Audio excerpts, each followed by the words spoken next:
यो नर को हराओ, एक प्रेरणादायक कहानी। नमस्कार दोस्तों, आपके inspire to aspire YouTube channel में आपका स्वागत है।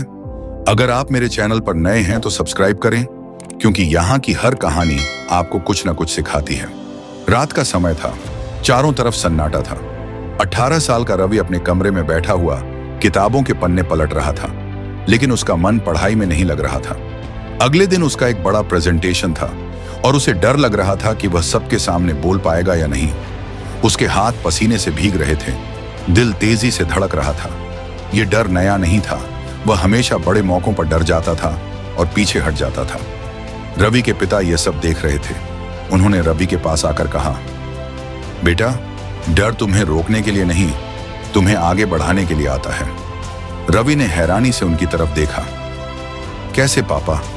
जब भी मैं किसी मुश्किल स्थिति में होता हूं, मेरा डर मुझे कमजोर कर देता है।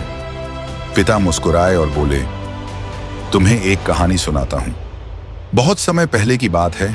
एक गांव में एक अंधेरी गली थी। उस गली के अंत में एक टूटा फूटा घर था, जिसके बारे में सब कहते थे कि वहां एक राक्षस रहता है। कोई भी उस घर के पास जाने की हिम्मत नहीं करता था। लेकिन एक दिन गांव के एक छोटे लड़के अर्जुन ने सोचा कि वह इस डर का सामना करेगा। वह धीरे धीरे उस घर की तरफ बढ़ा। उसके पैर कांप रहे थे, लेकिन उसने हिम्मत नहीं हारी।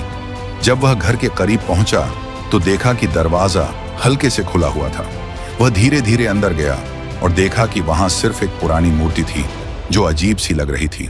तभी उसे एहसास हुआ कि जिस राक्षस से पूरा गांव डरता था, वह बस एक कल्पना थी। डर सिर्फ उनके दिमाग में था।